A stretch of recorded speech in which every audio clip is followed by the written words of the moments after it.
தி Lord. கர்த்தருடைய பரிசுத்த நாமத்துக்கு மகிமையும் கனமும் உண்டாவதாக. இந்த கவனமாயிரு சீரியஸ்ல உங்களை சந்திக்கிறதுல எனக்கு ரொம்ப சந்தோஷம்.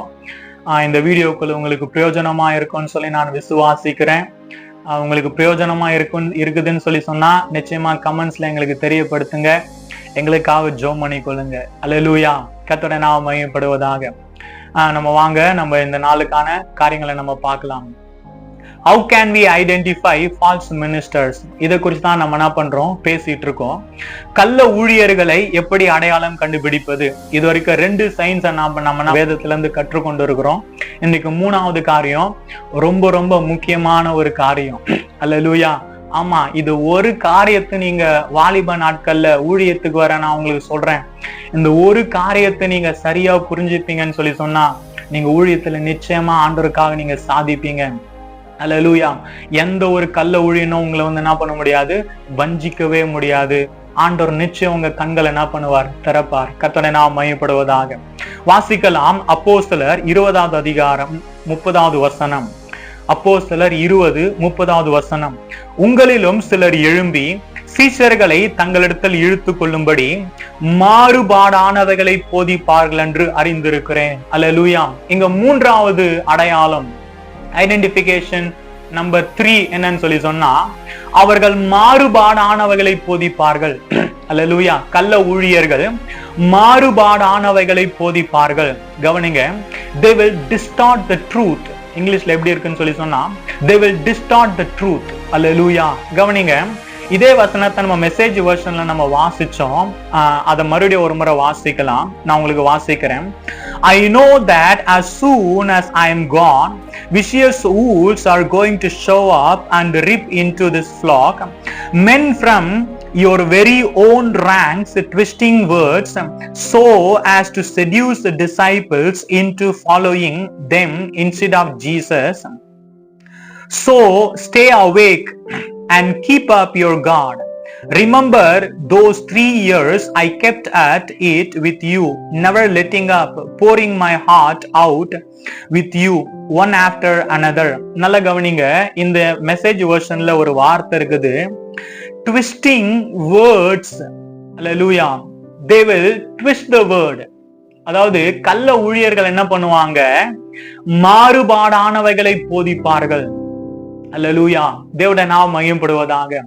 இந்த மாறுபாடானவைகளை போதிப்பார்கள்னு தமிழ்ல இருந்தாலும் இது பல டிரான்ஸ்லேஷன்ல எப்படி இருக்குன்னு சொல்லி சொன்னா, twist the word, distort the word, perverse the word. அல்லேலூயா. நான் சொல்லுது புரியுதுங்களா? அவங்க மாற்றி போதிப்பாங்க. அவங்க வேர்ட்ஸ் என்ன பண்ணுவாங்க, ட்விஸ்ட் பண்ணுவாங்க, டிஸ்டார்ட் பண்ணுவாங்க, அவங்க பெர்வர்ஸ் பண்ணுவாங்க. அல்லேலூயா. அதை கலப்படம் பண்ணுவாங்க. தேவனுடைய நாமம் மகிமைப்படுவதாக. இந்த மாறுபாடானவைகளை போதிப்பார்கள் என்ற வார்த்தைக்கு கிரீக்ல ஒரு வார்த்தை கொடுக்கப்பட்டிருக்குது, டயாஸ்ட்ரபோ. நான் உங்களுக்கு கீழே போடுறேன் பாருங்க. டயாஸ்ட்ரபோ, இதுக்கு அர்த்தம் என்னன்னு சொல்லி சொன்னா 3 அர்த்தத்தை என்ன பண்றாங்க, கிரீக்ல கொடுத்திருக்கிறாங்க. கவனிங்க, எனக்கு கிரீக்லாம் எனக்கு எதுவுமே தெரியாது. நான் படிச்சதுதான் நான் என்ன பண்றேன் உங்களுக்கு சொல்றேன். நாம ரொம்ப இது முக்கியமா கற்றுக்கணும்ன்றதுக்காக இந்த கிரீக் வார்த்தையை நான் என்ன பண்றேன், யூஸ் பண்றேன். இந்த டயாஸ்ட்ரபோ அப்படின்னா என்ன அர்த்தம்னு சொல்லி சொன்னா, இதுக்கு 3 அர்த்தத்தை வேத வல்லுநர்கள் என்ன பண்றாங்க, வைக்கிறாங்க. முதலாவது, டு டிஸ்டார்ட், அதாவது வார்த்தையை திரித்து கூறுதல். மாறுபாடானவைகளை போதிப்பார்கள் சொல்லி சொன்னா அவங்க வார்த்தையை என்ன பண்ணுவாங்க, திரித்து கூடுவாங்க. அல்லேலூயா. அதாவது ஒரு உண்மை ஆண்டவர் ஒரு காரியத்துக்கு கீழ்ப்படிய சொல்றாரு அப்படின்னு சொல்லி சொன்னா அதை திரிச்சு அதை அவங்களுக்கு சாதகமாக்கி அவங்க என்ன பண்ணுவாங்க, சொல்லுவாங்க. அல்லேலூயா. நான் சொல்றது உங்களுக்கு புரியுதுங்களா? கள்ள ஊழியர்கள் என்ன பண்ணுவாங்க, வார்த்தைய திரித்து என்ன பண்ணுவாங்க, சொல்லுவாங்க. பைபிள் வேற ஒரு காரியத்தை சொல்லுது. 90% அவங்க அதை தான் சொல்லுவாங்க. அதோடு கூட 10% அவங்க என்ன பண்ணுவாங்க, அவங்களுக்கு சாதகமா அந்த வார்த்தை என்ன பண்ணுவாங்க, திரித்து என்ன பண்ணுவாங்க, கூறுவாங்க. They will distort the word. Hallelujah. 2வது காரியம், இந்த மாறுபாடானவைகளை போதிப்பார்களுக்கு சொல்லப்பட்டிருக்கிற அர்த்தம் என்னன்னு சொல்லி சொன்னா, to misinterpret. To misinterpret, இதுக்கு அர்த்தம் என்னன்னு சொல்லி சொன்னா, வார்த்தையை தவறாக விளக்குதல். அல்லேலூயா. வசனம் வேற ஒரு காரியத்தை சொல்லும், ஆனா இவங்க தங்களுடைய ஆதாயத்துக்காக அதுக்கு வேற ஒரு எக்ஸ்பிளனேஷன் கொடுப்பாங்க. அல்லேலூயா. நான் சொல்றது உங்களுக்கு புரியுதுங்களா? வசனம் கான்டெக்ஸ்டா பார்க்கும்போது, அதனுடைய சூழல் அமைப்புல பார்க்கும்போது அது டைரக்டா வேற ஒரு காரியத்தை சொல்லும், வேற ஒரு சத்தியத்தை சொல்லும். ஆனா இந்த கள்ள ஊழியர்கள் தங்களுக்கு ஆதாயம் வருவித்துக் கொள்வதற்காக அதுக்கு என்ன பண்ணுவாங்க, வேற ஒரு விளக்கத்தை என்ன பண்ணுவாங்க, கொடுப்பாங்க. அதாவது அந்த வசனத்தை மிஸ் இன்டர்பிரேட் பண்ணுவாங்க, தவறான விளக்கத்தை அதுக்கு என்ன பண்ணுவாங்க, கொடுப்பாங்க தங்களுடைய ஆதாயத்துக்காக. மூன்றாவது, இந்த மாறுபாடானவைகளை போதிப்பார்கள் என்ற வார்த்தைக்கு கொடுக்கப்பட்ட அர்த்தம் சொல்லி சொன்னா டு கரப்ட். அல்லேலூயா. வார்த்தையை கலங்கப்படுத்துதல். அதாவது ஆண்டவருடைய சத்தியம் ஒண்ணு இருக்குன்னு சொல்லி சொன்னா அதோடு கூட எக்ஸ்ட்ரா இவங்களா சேர்த்துப்பாங்க. நான் சொல்றது புரியுதுங்களா? அப்ப எக்ஸ்ட்ரா இவங்க சேர்த்துக்கும் போது அதோட உண்மையான கீழ்ப்படிதல் என்ன பண்ணுது, அங்க என்ன பண்ணுது, ஒண்ணுமில்லாம போகுது. ஏன் இவங்க இப்படி செய்யறாங்கன்னு சொல்லி சொன்னா தங்களுடைய ஆதாயத்துக்காக. அப்ப தேவனுடைய பிள்ளைகளே, மூன்றாவது ஐடென்டிபிகேஷன், மூன்றாவது அடையாளம் என்னன்னு சொல்லி சொன்னா அவர்கள் மாறுபாடான காரியங்களை என்ன பண்ணுவாங்க, போதிப்பாங்க. அவங்க வார்த்தையை திரித்து கூறுவாங்க, அவங்க வார்த்தைக்கு தவறான விளக்கம் சொல்லுவாங்க, அவங்க வார்த்தை என்ன பண்ணுவாங்க, கலங்கப்படுத்துவாங்க. நான் இங்கிலீஷ்ல சொல்றேன், they will distort the word, they will misinterpret the word, they will corrupt the word for their own benefits. அல்லேலூயா. கர்த்தரை நாம் மகிமைப்படுவதாக. இன்னொரு வசனத்தை கூட வாசிக்கலாம், அப்போ நமக்கு வெளிச்சம் கிடைக்கும். 2 பேதுரு 2வது அதிகாரம் 1-3 வசனங்கள். 2 பேதுரு 2வது அதிகாரம் 1-3 வசனங்கள். கள்ள தீர்க்கதரிசிகளும் ஜனங்களுக்குள்ளே இருந்தார்கள், அப்படியே உங்களுக்குள்ளும் கள்ள போதகர்கள் இருப்பார்கள்.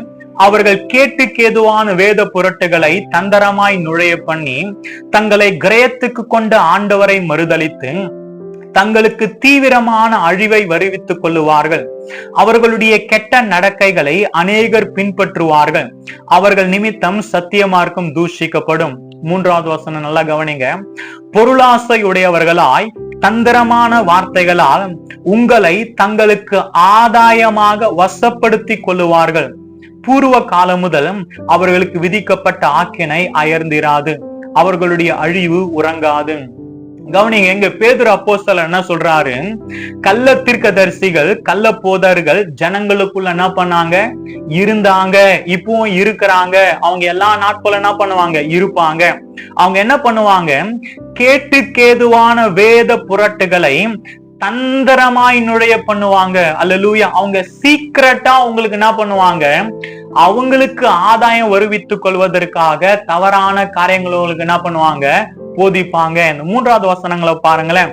பொருளாசை உடையவர்களாய் தந்திரமான வார்த்தைகளால் உங்களை தங்களுக்கு ஆதாயமாக வசப்படுத்திக் கொள்வார்கள். ஏன் அவங்க அப்படி பண்றாங்கன்னு சொல்லி சொன்னா அவங்களுடைய நோக்கம் ஆண்டவருடைய ராஜ்யம் கட்டப்படணும், சுவிசேஷம் அறிவிக்கப்படணும், ஜனங்கள் ரட்சிக்கப்படணும்ன்றது இல்ல. அவங்களுடைய நோக்கம் ஜனங்களை தங்களை ஆதாயமாக்கி கொள்ளணும், ஜனங்க கிட்ட இருந்து நம்மளுக்கு பேர் உண்டாகணும், ஜனங்க கிட்ட இருந்து தங்களுக்கு காசு வரணும், ஜனங்க கிட்ட இருந்து தங்களுக்கு வருமானம் வரணும், ஜனங்க கிட்ட இருந்து தங்களுக்கு ஒரு நன்மை கிடைக்கணும்ன்றதுக்காக என்ன பண்ணுவாங்க. அல்லேலூயா. கர்த்தருடைய நாமம் மகிமைப்படுவதாக. இந்த காரியங்கள் உங்களுக்கு புரியும்னு சொல்லி நான் நினைக்கிறேன். அப்போ 3வது அடையாளம் என்னன்னு சொல்லி சொன்னா அவங்க மாறுபாடானவைகள் என்ன பண்ணுவாங்க, போதிப்பாங்க. தேவ பிள்ளைகளே, நீங்க யோவான் எழுதின சுவிசேஷ புஸ்தகத்தை நீங்க வாசிங்கன்னு சொல்லி சொன்னா 14வது அதிகாரத்துல அங்க ஆண்டவர் சொல்றாரு, பரிசுத்த ஆவியானவர் குறித்து பேசும்போது அங்க சொல்றாரு, நான் போன பின்பு பரிசுத்த ஆவியானவர் என்ன பண்ணுவாரு, இங்க என்ன பண்ணுவாரு, வருவாரு.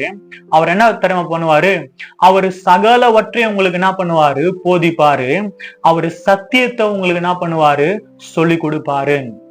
அல்லேலூயா. கர்த்தருடைய நாமம் மகிமைப்படுவதாக. எங்கெங்கெல்லாம் வசனங்களை தப்பா சொல்லி கொடுக்குறாங்களோ, எப்பப்பெல்லாம் நமக்கு வசனங்களை தவறான விளக்கம் கொடுத்து நம்மளை வழிநடத்தும்படி வராங்களோ, அப்ப நான் சொல்றேன், நிச்சயமா பரிசுத்த ஆவியானவர் நம்மோடு கூட என்ன பண்ணுவாரு, இடைப்படுவாரு. நமக்கு உள்ளத்துல ஒரு மாதிரி சமாதானம் இல்லாம இருக்கும், நமக்கு ஒரு மாதிரி உறுத்தலா நமக்கு என்ன பண்ணும் இருக்கும். அப்படி இருக்கும் போது நம்ம என்ன பண்ணோம், அந்த வசனத்தை மீண்டும் மீண்டும் நம்ம என்ன பண்ணோம், படிக்கணும். உண்மையாவே அந்த வசனம் இந்த காரியத்தை குறித்து தான் பேசுதான்றத நம்ம என்ன பண்ணோம், கவனமா பார்க்கணும். அல்லேலூயா. இந்த காரியத்துல நம்ம கவனமா இருப்போம்னு சொல்லி சொன்னா தேவ பிள்ளைகளே, நிச்சயமா ஆண்டவருக்காக நம்ம பெரிய காரியங்களை சாதிக்கலாம். இன்னைக்கு ஏன் இவ்வளவு கள்ள உபதேசம், இன்னைக்கு ஏன் உபதேசத்துல இவ்வளவு குழப்பம், இன்னைக்கு ஏன் இவ்வளவு காரியங்கள் இருக்கு? ஏன்னா வேத வசனத்தை சரியா நம்மளுக்கு என்ன பண்ண தெரியல, போதிக்க தெரியல, சரியா படிக்க தெரியல, சரியா நம்மளால நம்ப முடியாத விளங்கி கொள்ள முடியல. ஆனா சொல்றேன், பரிசுத்த ஆவியானவர் இருப்பாருன்னு சொல்லி சொன்னா அவர் எல்லாவற்றையும் நமக்கு என்ன பண்ணுவாரு, கற்றுக் கொடுப்பார். அல்லேலூயா. சகல சத்தியத்துக்குள்ள அவர் என்ன பண்ணுவார், நம்மள நடத்துவார். கர்த்தரை நாம் மகிமைப்படுவதாக. இந்த நாட்கள்ல நம்ம கவனமா இருப்போம், கர்த்தருக்காக பெரிய காரியங்களை சாதிப்போம். தேவனை நாம் மகிமைப்படுவதாக. Amen. Praise the lord. Thank you.